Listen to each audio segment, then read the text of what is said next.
నమస్తే welcome to special focus. వానొచ్చింది, వరద ముంచెత్తింది. కాలనీలు, వీధులు నీట మునిగాయి. 5 రోజులైనా ఇంకా విజయవాడ నగరం నీళ్లలోనే ఉంది.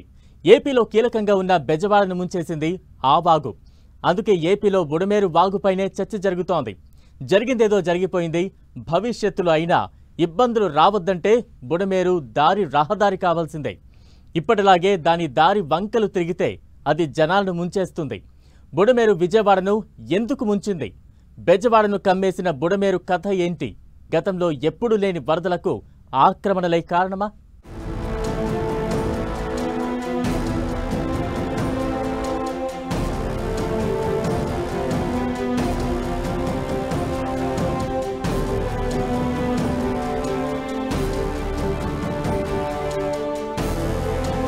బుడమేరు ఉప్పొంగి మునిగిన విజయవాడ. బెజవాడ వాసులను గజగజ వణికించిన బుడమేరు పట్ల నిర్లక్ష్యమే మునకకు కారణమా? బెజవాడను బుడమేరు ముంచేసింది. ఉప్పొంగిన వాగు వరదతో సగానికి పైగా విజయవాడ నగరం నీటిలో మునిగిపోయింది. వాన, వరద సహాయక చర్యలు ఎలా ఉన్నా అసలు బుడమేరు విజయవాడను ముంచెత్తడానికి రీజన్ ఏంటన్న దానిపై చర్చ మొదలైంది. విజయవాడ చాలా పెద్ద నగరం. దాని పక్కనే కృష్ణానది ఉంటుంది. కానీ కృష్ణానది కంటే బుడమేరు పొంగి పొర్లడంతోనే బెజవాడ మునగడంపై ఆందోళన వ్యక్తమవుతోంది. ఈ నేపథ్యంలోనే బుడమేరు కథేంటన్న డిస్కషన్ మొదలైంది. బుడమేరు కృష్ణానదికి ఊహించని విధంగా ఎగువ ప్రాంతం నుంచి వచ్చిన వరదే విజయవాడ ముంపునకు కారణమనే చర్చ జరుగుతోంది. అయితే కృష్ణానదిలోకి చేరిన నీరు వల్లే విజయవాడ మునిగిపోలేదని, ఈ విధ్వంసానికి బుడమేరే మెయిన్ రీజన్ అంటున్నారు ఇంజనీరింగ్ ఎక్స్పర్ట్స్. బుడమేరు మైలవరం కొండల్లో పుట్టిన ఒక పెద్ద వాగు. ఇది ఆరిగిపల్లి, కొండపల్లి అనే 2 కొండల మధ్య మొదలవుతుంది. ఏడాది పొడవునా ఏదో ఒక స్థాయిలో ఈ వాగులో నీళ్లుంటాయి. కృష్ణా, గోదావరి పరివాహక ప్రాంతాల మధ్య విస్తరించి ఉన్న అతిపెద్ద మంచినీటి సరస్సు కొల్లేరుకు నీటిని సరఫరా చేసే వాగుల్లో బుడమేరు ఒకటి. సాధారణంగా బుడమేరులో ఏటా గరిష్టంగా 10,000 నుంచి 11,000 క్యూసెక్కుల వరకు నీరు ప్రవహిస్తూ ఉంటుంది. 2005లో వచ్చిన వర్షాలకు బుడమేరులో ఏకంగా 75,000 క్యూసెక్కుల నీరు ప్రవహించింది. అప్పుడు విజయవాడ చాలా వరకు దెబ్బతింది.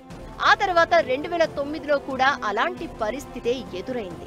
బుడమేరు వాగు చాలా మలుపులు, మెలికలు తిరుగుతూ ఉంటుంది. దాంతో ఎక్కువ ప్రవాహం వచ్చినప్పుడు అది గట్టు దాటి చుట్టూ ఉన్న ప్రాంతాల్లోకి వెళ్తుంది. బుడమేరు ప్రవాహం, మలుపులు తిరగడమే విజయవాడ ముంపుకు కారణం అంటున్నారు ఇంజనీరింగ్ ఎక్స్పర్ట్స్. కృష్ణానది కంటే బుడమేరు వరదలతోనే భవిష్యత్తులో కూడా విజయవాడకు ప్రమాదకరమని చెప్తున్నారు. 2005లో భారీ వరదలు వచ్చాయి. దాంతో బుడమేరు నది పొడవునా ఒక రిటైనింగ్ వాల్ కట్టాలని ఇరిగేషన్ శాఖ సూచించింది. దీనిపై అప్పట్లో కొంతవరకు వర్క్ జరిగినా తర్వాత పూర్తిగా పక్కన పెట్టేశారు. బుడమేరు ప్రవహించే ప్రాంతంలో 20 ఏళ్లలో విపరీతంగా భూ ఆక్రమణలు, రియల్ ఎస్టేట్ వ్యాపారాలు పెరిగాయనే ఆరోపణలు ఉన్నాయి. బుడమేరు నగరంలోకి ప్రవేశిస్తూ సరిగ్గా సింగ్ నగర్ కు వచ్చేసరికి పూర్తి విశాలంగా ఉండేది. అయితే ఇక్కడే అడ్డగోలుగా ఆక్రమణలు జరిగాయని, దీంతో బుడమేరు ప్రవాహానికి అడ్డుకట్ట పడ్డట్లయిందని అంటున్నారు ఎక్స్పర్ట్స్. బుడమేరు పరివాహక ప్రాంతం చాలా వరకు ఆక్రమణకు గురైంది. భారీ వర్షాలు పడి పైనుంచి వచ్చిన వరద ఆ ఆక్రమణలను ముంచేసింది. ఆగస్టు 30, 31 తేదీల్లో విజయవాడ, గుంటూరు పరిసరాల్లో రికార్డు స్థాయిలో వర్షపాతం నమోదైంది. కేవలం 36 గంటల్లో 26 సెంటీమీటర్లకు పైగా వర్షపాతం రికార్డైంది. ఈ స్థాయి వర్షంతో విజయవాడ నగరం ఆగమాగమైపోయింది. బుడమేరు పరివాహక ప్రాంతంలోని కాలనీల్లోకి 5-6 అడుగుల వరకు నీరు వచ్చి చేరింది. ప్రజలు గమనించేలోపే అంతా జరిగిపోయింది. దీంతో ముంపుకు గురైన ప్రాంతాల్లోని ప్రజలెవరూ బయటకు రాలేకపోయారు. సింగ్ నగర్, జక్కంపూడి కాలనీ, రాజరాజేశ్వరిపేట, అరుణోదయ కాలనీ, నున్న ఇలాంటి ప్రాంతాలన్నీ ముంపునకు గురయ్యాయి. ముంపునకు గురైన ప్రాంతాలన్నీ బుడమేరు వాగు పరివాహక ప్రాంతంలో ఉన్నవి. వీటితో పాటు చిట్టినగర్, పాల ఫ్యాక్టరీ, రాయనపాడు, పైడూరుపాడు, కౌలూరు, వైఎస్ఆర్ కాలనీ ముంపు బారిన పడ్డాయి. విజయవాడ థర్మల్ పవర్ స్టేషన్లోకి కూడా నీరు చేరింది. మరోవైపు కృష్ణా నదికి కూడా వరద ప్రవాహం పోటెత్తడంతో వరద నీరు వెళ్లలేక ఎక్కడికక్కడ నిలబడింది. సాధారణంగా బుడమేరులో వరద ప్రవాహం చాలా తక్కువగా ఉంటుంది. ఇందులో 11,000 క్యూసెక్కుల నీరు ప్రవహించగలదు. ఆధునీకరణ పనుల్లో భాగంగా బుడమేరు సామర్థ్యాన్ని 17,000 క్యూసెక్కుల వరకు పెంచేలా ప్లాన్ చేశారు. కానీ ఇప్పుడు ఒక్కసారిగా 45,000 క్యూసెక్కుల వరద వచ్చినట్లు లెక్కలు చెప్తున్నాయి. ఎన్టీఆర్ జిల్లా వెలగలేరు దగ్గర బుడమేరు డ్రైన్ కు డైవర్షన్ కాలువ ఉంది. అక్కడి రెగ్యులేటర్ కు 11 గేట్లున్నాయి. ఇవి ఎత్తితే పవిత్ర సంగమం దగ్గర కృష్ణా నదిలో వరద నీరు కలుస్తుంది. తెలంగాణ ప్రాంతం నుంచి వచ్చే వాగులు వంకలు అన్నీ మైలవరం మీదుగా బుడమేరులో కలిశాయి. దీంతో వెలగలేరు రెగ్యులేటరీపై ఎఫెక్ట్ పడింది. గేట్లు ఎత్తడంతో డైవర్షన్ కాలువకు కొన్ని ప్రాంతాల్లో గండ్లు పడ్డాయి. దాంతో కవులూరు, రాయనపాడు మీదుగా Jakkampudi colony, YSR colony, Bombay colony, పాల ఫ్యాక్టరీలను వరద నీరు ముంచెత్తింది. విజయవాడలో ముంపునకు గురైన కాలనీల్లో ఎక్కువ భాగం బుడమేరు కట్ట లోపల నిర్మించిన ప్రాంతాలే. ఇక్కడ కట్టను తొలగించి రియల్ ఎస్టేట్ వ్యాపారాలు చేశారని స్థానికులు చెప్తున్నారు. 2010 తర్వాత కొత్తగా ఏర్పడ్డ కాలనీలు బుడమేరు క్యాచ్మెంట్ ఏరియాలో ఉన్నాయి. అక్కడ ఇళ్లు కట్టిన వారిలో చాలా మందికి అక్కడ బుడమేరు ప్రవాహం ఉందని కూడా తెలియదు. బుడమేరు ఆక్రమిత ప్రాంతాల్లో కాస్త రేట్లు తక్కువే పెట్టి ప్లాట్లు, ఇంటి స్థలాలు అమ్మేశారు. మధ్యతరగతి ప్రజలు భారీగా కొనుక్కున్నారు. దీంతో ఇక్కడ మరో నగరమే ఏర్పడింది. మరి ఆ కట్టడాలకు అధికారులు అనుమతులు ఎలా ఇచ్చారనేది ఇప్పుడు పెద్ద ప్రశ్న. బుడమేరు ప్రవాహానికి ఎన్నో అడ్డంకులు ఉన్నాయి. మలుపులు ఉండి లోతైన కాలువలు లేకపోవడంతో వాగు ఉప్పొంగింది. ఎన్ని వాగులు వంకలు పొంగినా నీటిని తీసుకునే సామర్థ్యం ఉన్న కొల్లేరు సహజ స్వరూపాన్ని కూడా మార్చేశారు. కొల్లేరును కబ్జా చేసి చేపలు, రొయ్యల చెరువులు చేశారు. అందులోకి వరద నీరు వేగంగా వెళ్లే పరిస్థితి లేదు. 20 ఏళ్లలో విజయవాడ నగరం ఊహించని విధంగా విస్తరించడం, బుడమేరు ప్రవాహ మార్గాన్ని కబ్జా చేయడమే ప్రస్తుత పరిస్థితికి కారణం. విజయవాడ నగరం పక్కన ప్రవహించే కృష్ణానది కంటే నగరం మధ్యలో ప్రవహించే బుడమేరుతో దశాబ్దాలుగా ముప్పు పొంచి ఉంది. 2005లో చివరిసారి బుడమేరు పొంగింది. అప్పుడు విజయవాడలో సగానికి పైగా ముంపునకు గురైంది. ఉరుములా వచ్చింది, ఉప్పెన్నెలా కప్పేసింది. ఉప్పొంగిన బుడమేరు విజయవాడను వరద వాడను చేసేసింది. బెజవాడపై బుడమేరు విరుచుకుపడిన వేళ వరద రాజకీయం కొత్త టర్న్ తీసుకుంటోంది. బుడమేరును నిర్లక్ష్యం చేయడానికి కారణం మీరంటే మీరని డైలాగ్ వార్ నడుస్తోంది. అసలు బుడమేరు బుసకొట్టడానికి రీజన్ ఏంటి? ప్రభుత్వ నిర్లక్ష్యం ఉందా? వాగు ప్రవాహ మార్గంలో ఆక్రమణల పరిస్థితి ఏంటి? ఏం చేస్తే బుడమేరు సాఫీగా ప్రవహించి భవిష్యత్తులో బెజవాడకు ముప్పు తప్పుతుంది? విజయవాడ వరదలకు కారణాలేంటి? బుడమేరు పాపం ఎవరిది? వాగు సాఫీగా ప్రవహించేదిలా? విజయవాడ నగరానికి వరదలు కొత్తేం కాదు.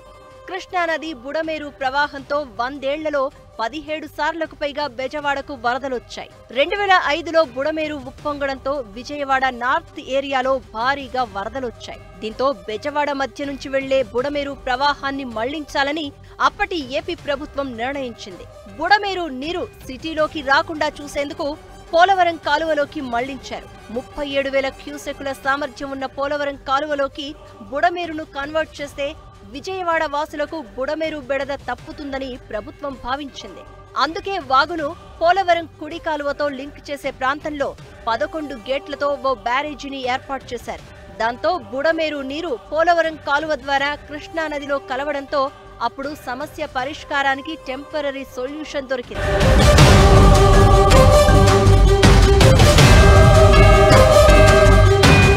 ఓవైపు విపత్తు, మరోవైపు ప్రభుత్వం, ప్రజల నిర్లక్ష్యం అంతా కలగలిసి విజయవాడను ముంచెత్తింది.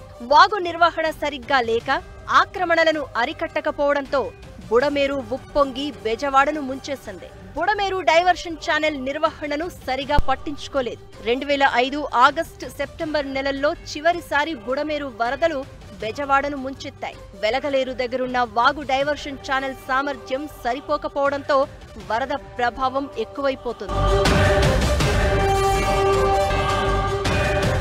బుడమేరు డైవర్షన్ ఛానల్ సామర్థ్యం 11,500 క్యూసెక్కులు మాత్రమే. ఎగువన ఖమ్మం జిల్లాలో వర్షాలు పడితే ఆ ప్రవాహాన్ని తట్టుకునే సామర్థ్యం 60 ఏళ్ల క్రితం నిర్మించిన డైవర్షన్ ఛానల్ కు లేదు. కృష్ణానదిలో వరద ప్రవాహం ఉంటే బుడమేరు వాటర్ ఫ్లోను అందులోకి మళ్లించే అవకాశం ఉండదు. దిగువన విజయవాడలోకి వరద నీటిని వదలాల్సి ఉంటుంది. కృష్ణానది వరద ప్రవాహంతో సంబంధం లేకుండా 37,000 క్యూసెక్కుల నీటిని డైవర్ట్ చేసేందుకు పోలవరం కుడి కాలువను వెడల్పు చేయాలనే ప్రతిపాదన 20 ఏళ్లుగా పూర్తి కాలేదు. వీటీపీఎస్ లో ఉన్న టెక్నికల్ ప్రాబ్లమ్స్ తో పాటు కృష్ణానదిలోకి వరద ప్రవాహం వెళ్లాలంటే తక్కువ లోతు ఉండే వెడల్పు కాలువ అవసరమని 2005లోనే జలవనరుల శాఖ తేల్చి చెప్పింది. 2005లో వరదలు వచ్చిన తర్వాత బుడమేరు ఆధునికీకరణకు అడుగులు పడ్డాయి. బుడమేరు కట్టలపై ఉన్న అక్రమ నిర్మాణాలను తొలగించి కాలువను వెడల్పు చేసి వాగు మలుపులు తిరగకుండా చేస్తే శాశ్వత పరిష్కారం దొరుకుతుందని భావించింది ఇరిగేషన్ శాఖ. విజయవాడ నగరంతో పాటు ఎనికేటిపాడు, నిడమనూరు ప్రాంతాల్లో బుడమేరును నేరుగా కృష్ణాలో కలిసేలా చేయాలని ప్లాన్ చేశారు. వరద ముంపు లేకుండా చేయాలంటే భూసేకరణ చేయాల్సి వస్తుందనే కారణంతో ఆ పనులు అర్ధాంతరంగా ఆపేశారు. 2009 తర్వాత బుడమేరు అంశం పూర్తిగా తెరమరుగైపోయింది. ఏ ప్రభుత్వం అధికారంలోకి వచ్చినా ఈ అంశాన్ని పూర్తిగా నిర్లక్ష్యం చేశారు. 2010 నుంచి బుడమేరు పరివాహక ప్రాంతంలో ఉన్న సింగనగర్ కాలనీలో పెద్ద ఎత్తున ఆక్రమణలు జరిగాయి. దాంతో విజయవాడ నగరంలో మరో కొత్త నగరం విస్తరించింది. వేల సంఖ్యలో అపార్ట్మెంట్లు వెలిశాయి. ఆ ఆక్రమణలు ప్రభుత్వ నిర్లక్ష్యంతో 20 ఏళ్ల తర్వాత దాని ఫలితాన్ని విజయవాడ ప్రజలు అనుభవిస్తున్నారు.